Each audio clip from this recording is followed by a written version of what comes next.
Jared Bauman didn't expect to lose his own name online, but when a state representative with the exact same name started getting mentioned everywhere, Jared suddenly had competition, not just for search rankings, but for identity. And that's when something became crystal clear to him. If AI can't clearly understand who you are and what you're known for, it will confidently recommend someone else. So if you've ever assumed that your website, quotes, speaks for itself, this episode may gently challenge that assumption. In this conversation, Jared and I talk about what's really happening as search evolves into what he calls GEO, or Generative Engine Optimization. We talk about why keywords aren't the whole story anymore, what entities mean in practical terms, and how structured data, or Schema, helps AI connect the dots about your business. But we also talk about what solopreneurs can realistically do to stay visible without needing a full tech team or a complete website overhaul.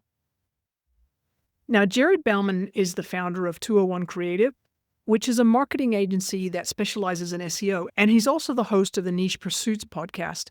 He's been an entrepreneur for over 25 years and has built and sold multiple businesses. So when AI began reshaping search, he didn't panic. He studied the data, adapted his services, and developed a framework to help businesses remain visible and credible in this new environment. Now, that thoughtful strategic approach is exactly why I wanted him on the show.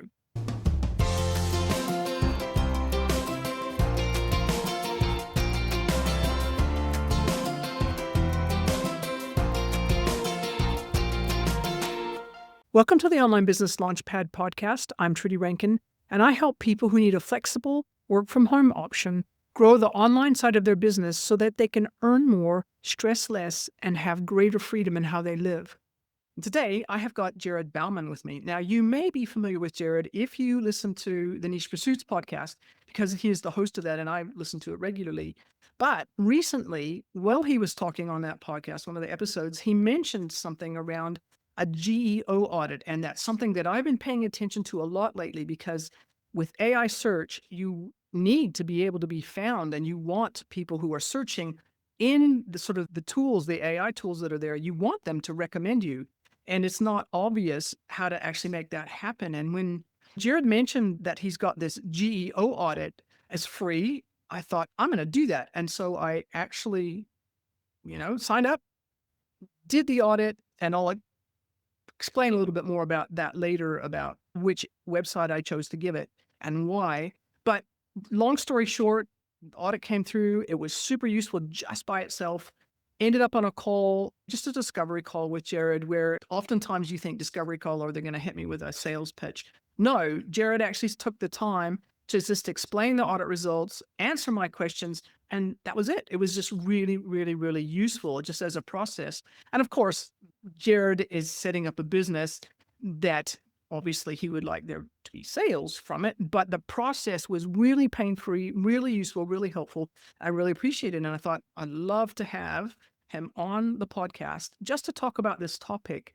And because I know a lot of people are concerned about this right now, and they need to know how to actually be found. So Jared, thank you so much for saying that you would be on the podcast. Oh, thanks for having me. Thanks for those kind words. I'm glad to hear that it was a good experience. I'm glad to hear you got a lot of value out of it. You hit the nail on the head. There's a lot of trepidation, confusion, and to some degree, we're still figuring it out. But I have to host a podcast every week where we talk about it. So I feel like I have to be a little ahead of the curve on this one. Well, absolutely.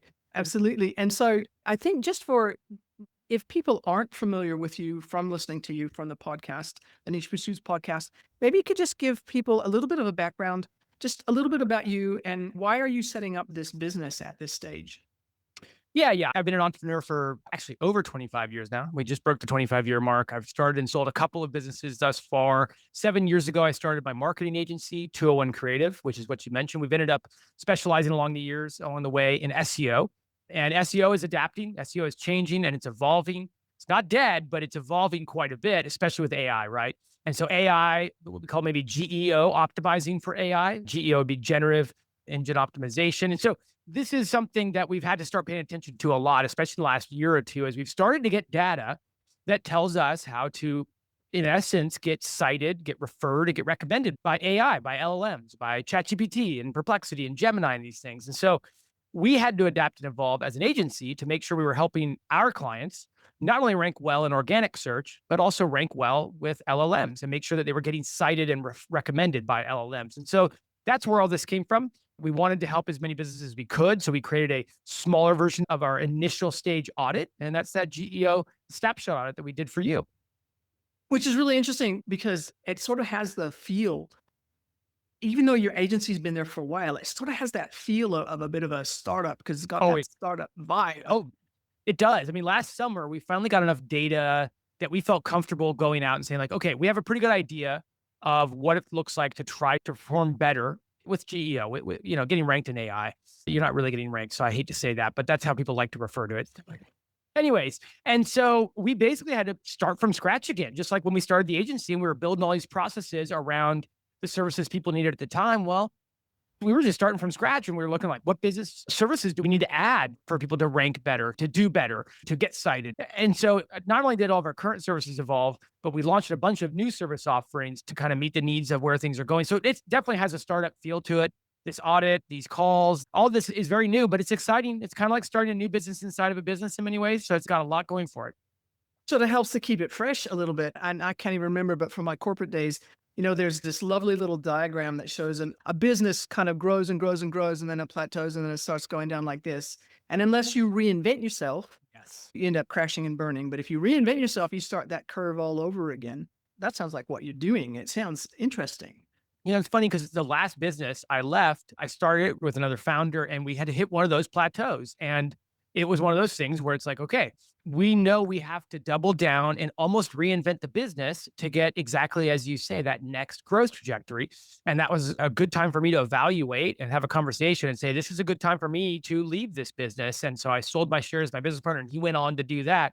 But you're exactly right. If you just sit there, you're just going to slowly start to, a mentor of mine said, you're just slowly landing the plane. Yeah, no, that's exactly right. And sometimes it doesn't just land, it crashes.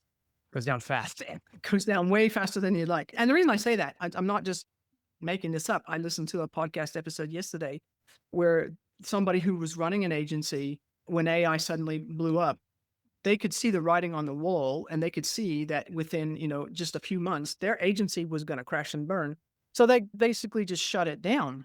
So I'm curious, what made you decide to pivot instead of just, once again, landing the plane or just bailing out with a parachute? Because here's what came out of all the data last summer. And it was coming out before that, but last summer was when I really got on board. And that is that most of what it looks like to perform well in getting cited by LLMs is the same stuff that you need to do to rank well in organic search. And so it was this moment of, oh, we've got this. Like we've been helping businesses rank well in organic search for, 7 years now. And yes, there are some differences. There are some nuances. There are some additives. It's complex and will change probably faster than anything ever did in SEO, but the basics are still the same. And so to me, there wasn't a need to bail. We've already got the expertise in most of what it takes. We've just got to continue refining that. That makes a lot of sense. And it, by definition, means that for people who are listening, if you're in a similar situation, you've got to be keeping your ear to the ground. You got to be paying attention to what's happening around you. So I'm curious a little bit about the form that this takes now. And so I'm coming back to the GEO audit that you created. I'll just give it just a little bit of background to the listeners. If you've been listening for a while, you'll know that a couple of years ago, I purchased a website that serves freelance writers from somebody who is a freelance writer and who had built it up and built up an email list and took that over and have been working on building that up ever since. But I had just very recently moved it from the platform that it was on, which gave me very limited functionality to do what I needed to do with it. And I moved it to WordPress. And in the process of moving it to WordPress, some stuff broke. And obviously, there's lots of things that weren't sort of very solid from an SEO perspective to start with. But just having this GEO audit just come through and just highlight some stuff in a much more specific and clear way made it possible for me to go have this vague, I know there's something wrong here feeling, to going, hey, I know exactly what's wrong. Now I know what I need to do to fix it, and I know what to do. What made you decide It's a beautiful lead magnet. It's perfect. It's a great lead magnet. What made you decide to use that as the lead magnet? You said you modified it from something you'd already had.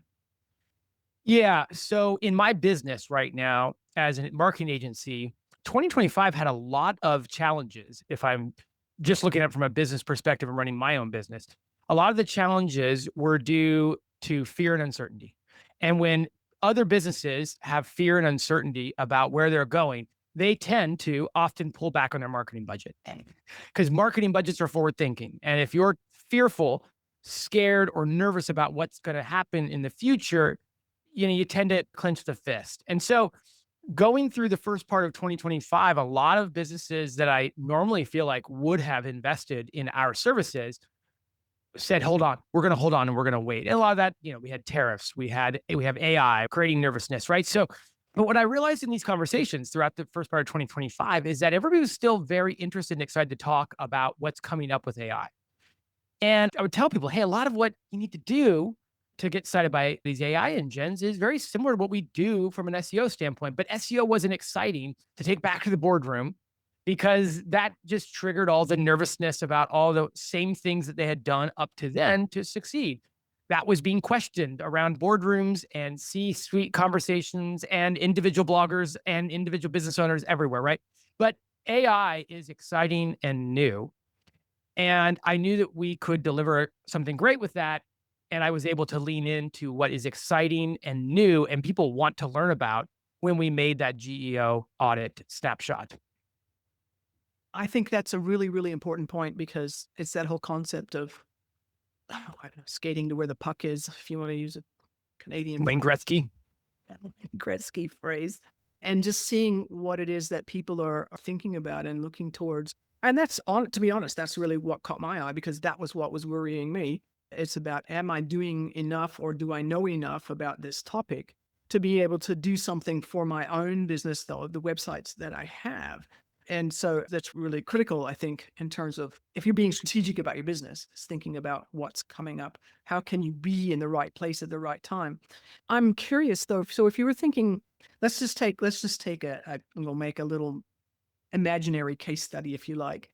So if let's just take a solopreneur business, someone who's not doesn't necessarily have a whole lot of tools to, I'll call it more time.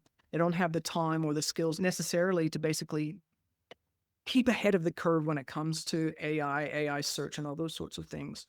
What would be the most important things for someone like that who needs to do most of the things in their business themselves and they're worried about the whole AI search side of things? What would be the first, maybe the top 3 things that they should be thinking about looking at and doing and making happen no matter what, so that they manage to stay findable and valued by the search engines?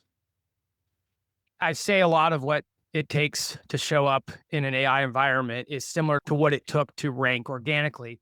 I do think, though, there are some changes and there are some things that have been coming in the SEO world and are, rendering themselves here in the new world that we live in that includes AI. We can highlight a few of these things that from a high level are important.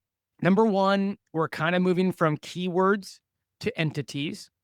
And I know that's kind of complicated and it's like, what does that really mean? I mean, historically, if we look back at SEO of 5 and 10 plus years ago, we were really targeting keywords, the words that people are typing into Google to search for. And we're trying to make sure we're optimized for those. And the internet and the experience in the internet, and then who's behind the internet, the algorithms and the AI behind it, all of it's gotten way more sophisticated now. And so we're not really going after keywords anymore. We're going after making sure that we have a good grasp on the entities we're trying to be experts and authoritative and relevant for. And so an entity is a person, a place, a thing, an event, etc. And so entities are very important to focus on. I'll keep it high level at that. But if we think about things that way, then that means that we need to have a broader perspective on how we're approaching this. It's no longer good enough to just update a couple blog posts on our website every week, or maybe pop over to Instagram and post a little bit. We need to be kind of frequently showing up in these places on a consistent basis, because that shows that we are more of an expert that can be trusted in that. Specific brass tacks making sure to clean up, and we talked about this on your audit, to clean up the technical challenges that prevent search engines and the AI from understanding who you are and what you're an expert in, making sure that you connect the dots between who you are and what your website does and where you're cited.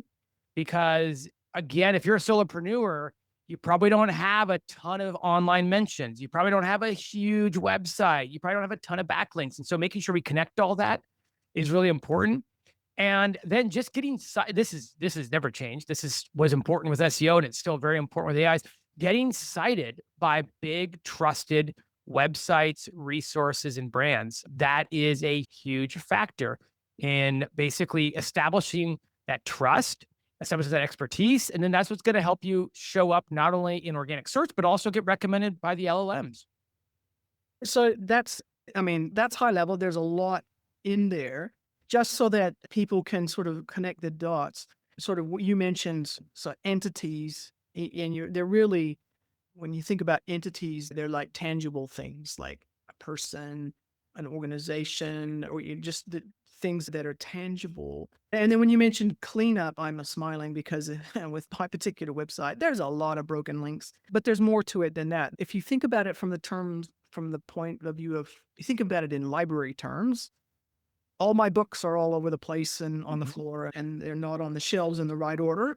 So that was something that was useful to really understand how important that was. But one of the things that we talked about when you and I were talking afterwards in the discovery call was I was trying to get my head around this concept called schema. And I think it would be helpful if you could share with people where the concept of a schema fits into what you just talked about, and talk about it in terms that makes sense to people who are not in this space. Yeah, schema is a language. It's a language that computers understand. It's actually not an SEO or GEO term. It's actually a computer term that's been around for quite a while. But schema is a language in the structured data world. And structured data is exactly that. It takes all the stuff that's on your website and organizes it into structures that computers and crawl bots can understand. As it relates to what we're talking about, let me give you a personal example. I'm not even sure we talked about this before we hit record, Trudy, so I'll share it with you. My name is Jared Bauman, and for many, many years, I was really the only Jared Bauman that ranked online until someone in the state of Kentucky became a representative by the exact same name and was now in Congress. And so all of a sudden, Jared Bauman on the internet was flooded with this state representative instead of with me.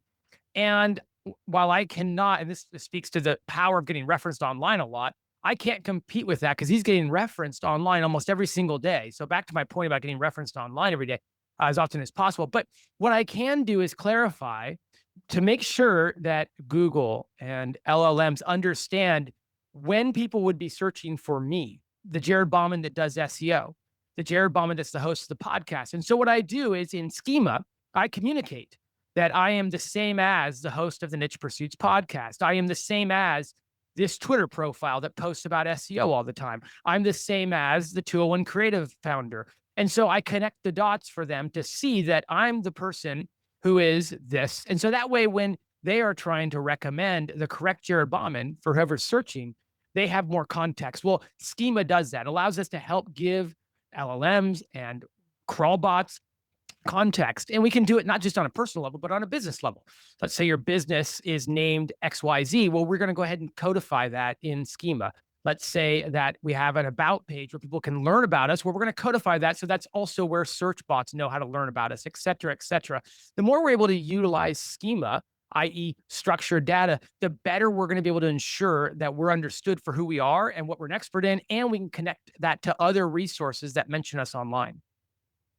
So I'd like, and I'm just scribbling a note here, I'd like to sort of take that, what you've just said about using structured data. And if for anybody who works in knowledge management, or if they've worked in IT, then they'll kind of probably get that. But for people who haven't, it's still going to sound just a little bit esoteric.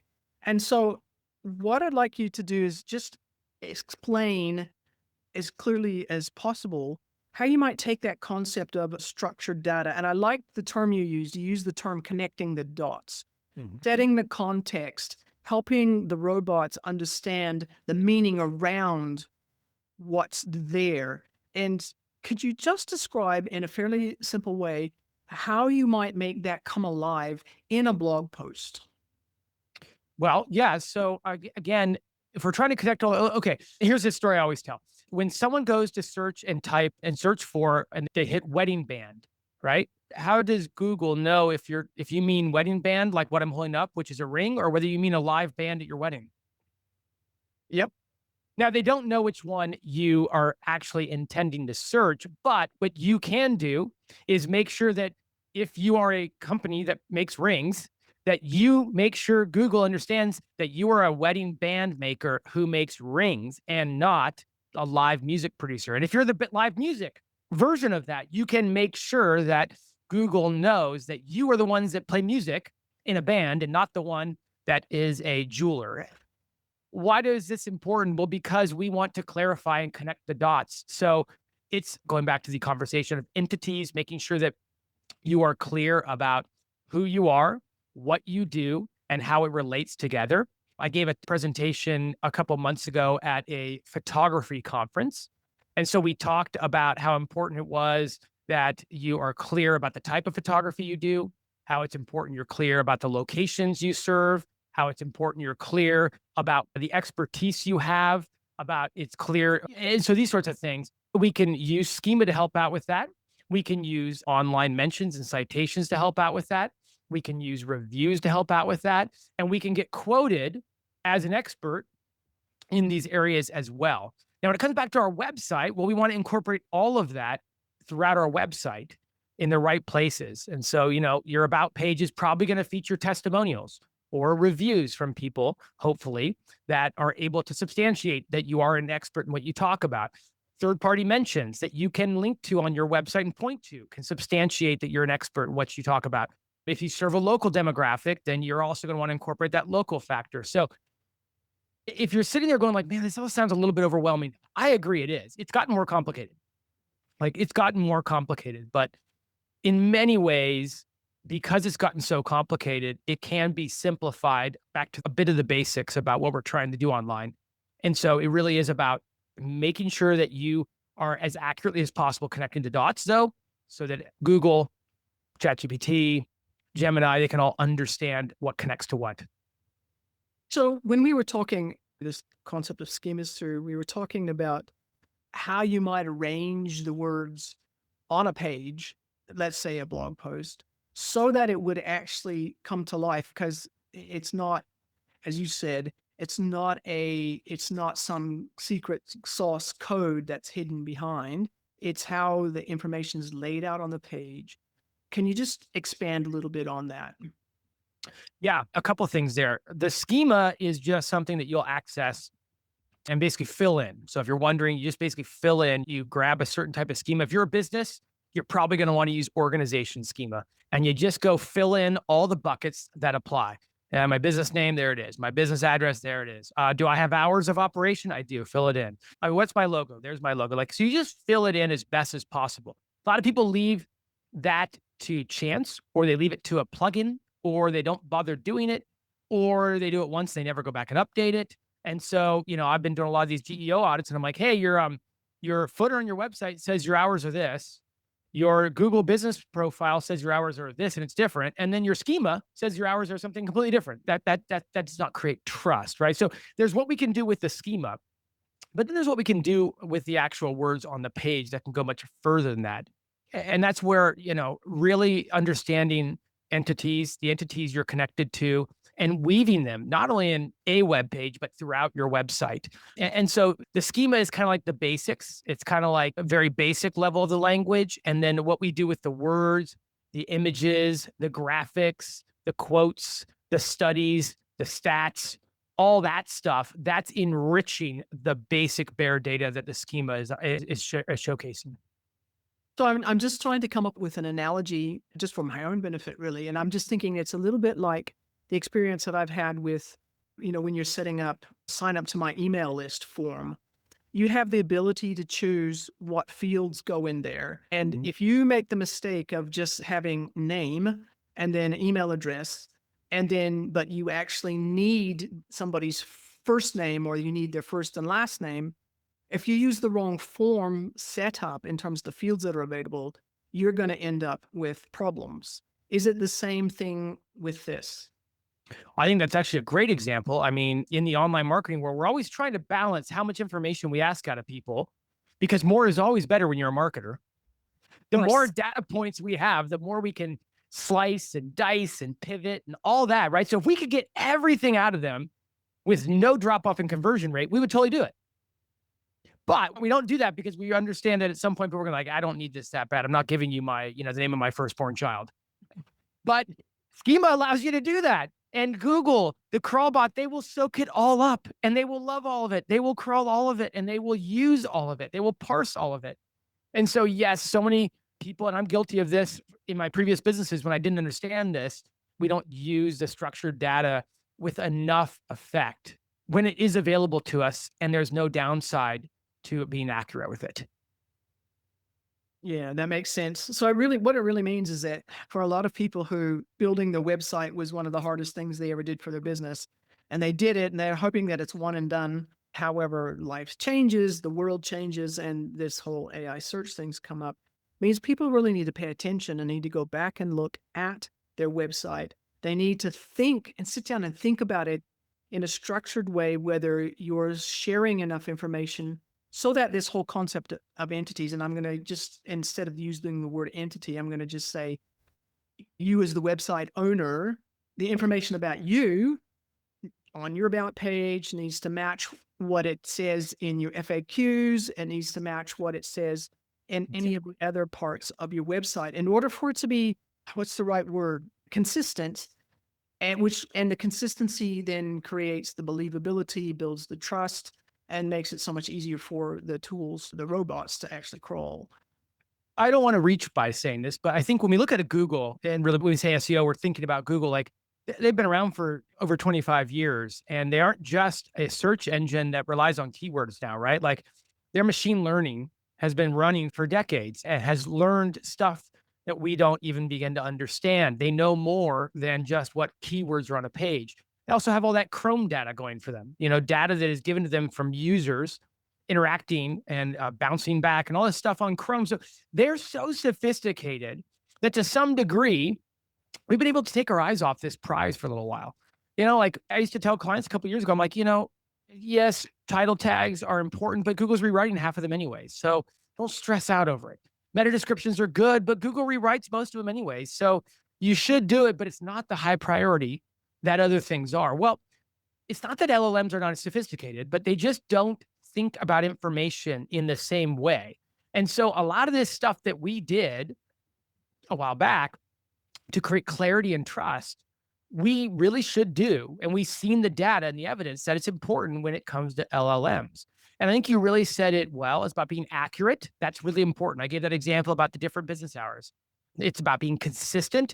Is your brand referenced the same way across the internet, by people on reviews, by businesses, by citations? Is it being consistent? And how fresh is that? Now, freshness is something we haven't talked much about, but AI, LM specifically, they love fresh content. A lot of data studies have come out with it. Go ahead and look it up.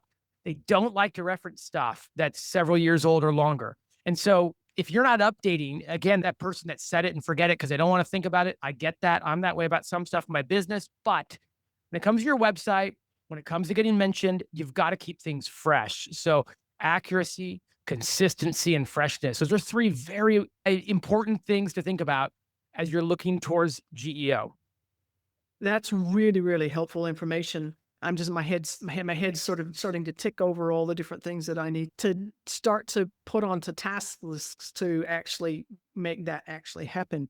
Jared, it's been really, really interesting speaking with you. I'd just like to finish up by asking you, can you just explain for people's benefit, the listeners' benefit, just a little bit more about the GEO audit and how they might be able to access that for themselves if they're interested? Yeah, so it's what we call a snapshot audit. It's not a full audit. We basically crawl, like what we try to determine the 20 to 30 most important pages on your website, but we can get a pretty accurate picture from a high level about how your website is positioned to get cited by LLMs and AI overviews. And then we roll it all up in I think a pretty nice, snazzy little graphic where we break it into 5 key sections. And then we give you a score 1 to 100 with some key things that you could do to improve that score to make you closer to kind of optimal visibility for an AI overview or an LLM. Things like, how is the technical part of your website? Things like, how are you positioned in terms of online mentions, reviews? How is your online credibility? And we actually use a third-party tool for that. And we incorporate that in. We look at things like, how is your structured data? How are you communicating these sorts of things? We look at your content. How thin is it? How robust is it? How accurate is it to the best of our ability to understand? And then we roll that up into a quick little graphic and visual that we can send your way. And right now, it's trying to simplify it so people can kind of get their heads around it. And yeah, it is free right now. We're going to try to keep it free as long as we can, but it is free. So I'd be happy to make that available to your listeners. I know you got a lot of value out of it, which is great to hear. Yeah, and I'll put the link to it in the show notes so that people can check it out if they want. And just reiterating that, it was great talking with you on the discovery call afterwards, because Yeah. it really helped solidify some of the concepts in my mind. And for people who typically tend not to jump onto a discovery call because they think, oh, they're going to sell me, don't worry, that's not going to happen in this case. At least it didn't happen to me. That's what I can at least say that. It's not my style. I got off a call right before this with, again, our business is based entirely on referrals.